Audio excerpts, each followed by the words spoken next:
एक ऐसी पॉलिटिशियन जिसने कांग्रेस से शुरुआत की और फिर बाद में बीजेपी से गठबंधन किया और आज वो पॉलिटिशियन बीजेपी के लिए सबसे बड़ी चुनौती बन चुकी है। इंडिया की राजनीति में कुछ ऐसे नाम हैं जो सिर्फ नेता नहीं होते हैं, वो एक सोच बन जाते हैं, वो एक आंदोलन बन जाते हैं। ये कहानी है ममता बनर्जी की, एक ऐसी सिंपल सी लड़की जिसके पास ना पैसा था और ना ही पॉलिटिकल बैकग्राउंड, लेकिन उसके पास जुनून था लड़ने का। लोग उन्हें दीदी कहते हैं।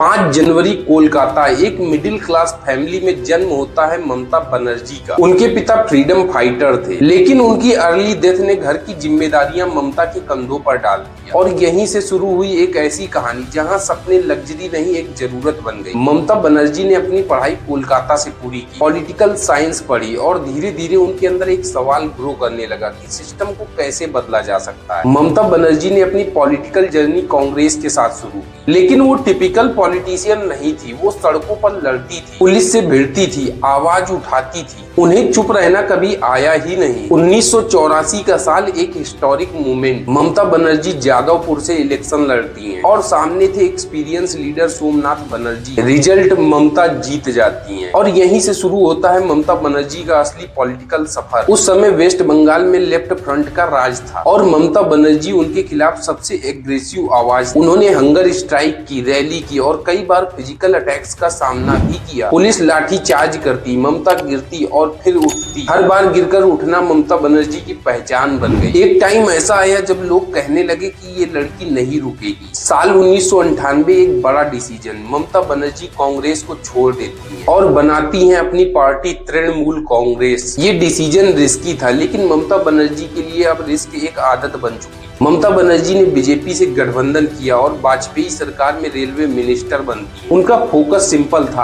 आम आदमी। उन्होंने नए ट्रेन लॉन्च किए, कनेक्टिविटी बढ़ाई, लेकिन दिल्ली उनका फाइनल डेस्टिनेशन नहीं था। उनका टारगेट था बंगाल। 2007 में एक टर्निंग पॉइंट आता है। बंगाल सरकार सिंगूर और नंदीग्राम में किसानों से जमीन ले रही। जमीन के लिए किसानों और सरकार में लड़ाई हो रही।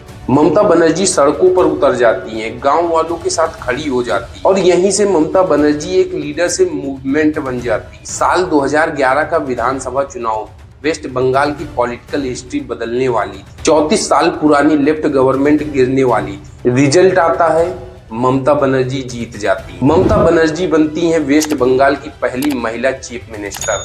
पावर के साथ ही आती है जिम्मेदारी और कंट्रोवर्सी। ममता बनर्जी ने कई स्कीम्स लॉन्च की, लेकिन अपोजिशन ने उन पर आरोप लगाए कि वो ऑथोरिटेरियन, पॉपुलिस्ट और एग्रेसिव हैं। सच क्या है, ये फैसला आपका है। आज ममता बनर्जी सिर्फ बंगाल तक सीमित नहीं है, वो नेशनल पॉलिटिक्स का एक बड़ा चेहरा बन चुकी है। क्या वो कभी देश की सबसे बड़ी कुर्सी तक पहुंचेंगे? ये कहानी थी एक सिंपल सी लड़की की जिसने सिस्टम को चैलेंज किया, एक लीडर जिसने हार नहीं मानी। ये सिर्फ ममता बनर्जी की कहानी नहीं है, ये कहानी है एक लड़ने वाले इंसान की। ममता बनर्जी के बारे में आप क्या सोचते हैं, कमेंट में जरूर बताएं। वीडियो को लाइक और ज्यादा से ज्यादा शेयर करें और चैनल को सब्सक्राइब करना ना भूलें। मिलते हैं इसी तरह की एक और वीडियो में।